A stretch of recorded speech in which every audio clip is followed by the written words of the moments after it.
एक गांव में एक बूढ़ी दादी रहती थी। एक दिन उसे किसी काम से दूसरे गांव जाना था, तो सोचा पड़ोसन से बोल देती हूँ कि एक दिन मेरे घर की रखवाली कर ले।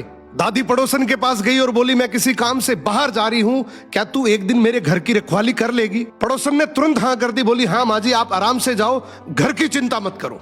दादी के जाने के बाद ये औरत घर की देखरेख करने आई तो उस घर के एक रूम में बहुत सारी अनाज की बोरियां पड़ी थी।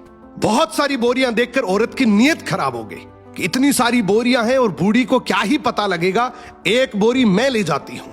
अब ये अनाज की बोरी उठाकर जैसे ही वहां से जाने लगी, उसे भरम हुआ कि उस घर के पीछे बंधा हुआ एक बछड़ा जोर जोर से हंस रहा है। इसने ज्यादा ध्यान नहीं दिया और बोरी लेकर चली गई।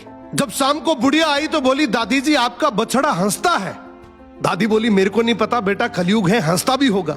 औरत से रहा नहीं गया, वो बछड़े के पास गई और बोली, दोपहर में तुम हंस रहे थे? बछड़ा फिर हंसा और बोला, हाँ हंस रहा था। उसने पूछा क्यों? बछड़ा बोला, पिछले जन्म में मैंने इसी बूढ़ी दादी से 200 रुपए उधार लिए थे, मैं वापस भी दे सकता था, पर मेरी तेरे नीयत खराब हो गई थी।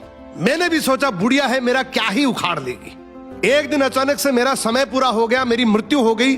जब भगवान के घर गया तो भगवान ने कहा कि तुम्हारा 200 रुपए का कर्जा बाकी है, तुम दे भी सकते थे फिर भी नहीं दिए, तुम्हारा मोक्ष नहीं होगा। और भगवान ने मुझे गाय का बछड़ा बनाकर इसके घर में पैदा किया।